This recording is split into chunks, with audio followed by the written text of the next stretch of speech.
Well, hello to all of my methodical researchers out there. We are now really entering the home stretch of this course with the beginning of Module 8, which is about researching administrative law. And as far as the post-midterm topics in this course, Module 8 probably contains the most important material. You need to know how to research administrative law because it just has a ton of practical utility, and it's going to be a major part of so many modern legal practices. And you also need to know how to research administrative law just because of the simple fact that as the author of your final, I can absolutely guarantee you that doing well on that final will require you to research some regulations. So this video in particular will introduce you to the concept of administrative law, teaching you ideas that will be developed throughout the rest of the module.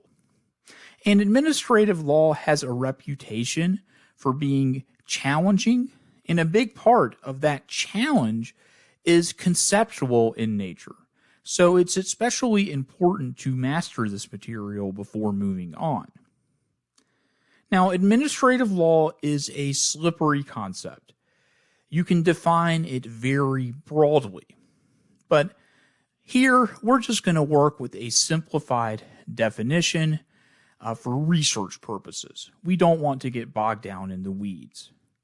Administrative law is the body of law created by administrative agencies.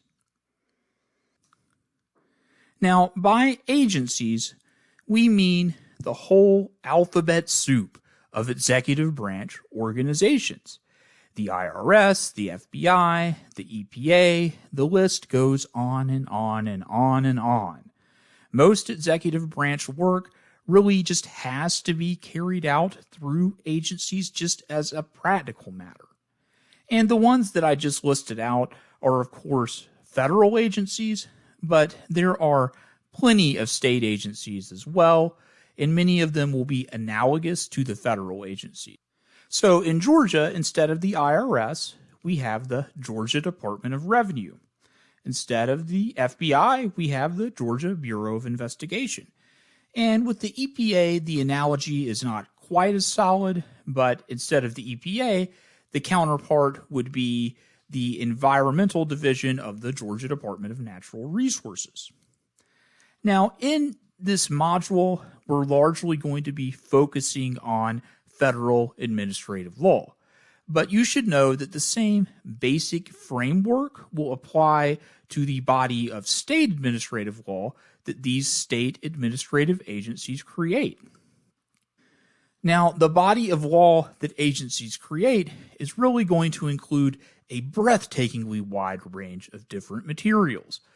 Now, our focus throughout this module will be on regulations, which are a type of codified law that interprets statutory law. But administrative law also includes administrative decisions, which, as the name suggests, are a variety of case law, as well as other types of materials that are a little bit harder to put into the conceptual framework of the legal research process that we've worked with so far, such as guidance or enforcement letters. So perhaps you've noticed that our definition of administrative law is a somewhat reductive one. Administrative law is law from administrative sources. What's wrong with that? That reductive quality is actually helpful in a sense. We don't want to get into the weeds while we're just trying to learn how to research this stuff. However, a fuller explanation of the rationale behind administrative law will help you to understand it in a way that will allow you to research it more effectively. So one premise of administrative law is that as a practical matter, our legislators are simply incapable of governing our complex modern society. Legislators are by nature generalists who lack the expertise needed to craft legislation that would govern those more specialized or more technical aspects of human affairs.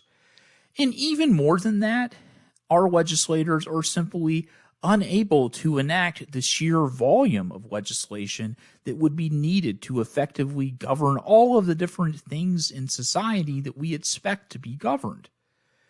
So because of that, Congress enacts statutes that delegate some of its legislative power to the executive branch, creating agencies and empowering them to promulgate law in the form of regulations and the other types of administrative law that we've discussed.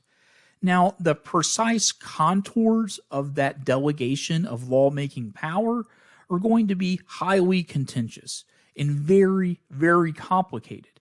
But that is not a topic for this course.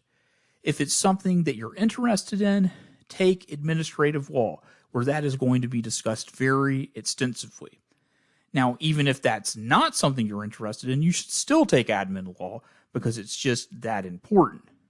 But for our purposes in this course, you just need to know that this delegation of power from the legislature to administrative agencies does exist, and that there are some limits on its scope.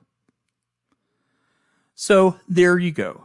We've tried to arrive at a useful working definition of administrative law.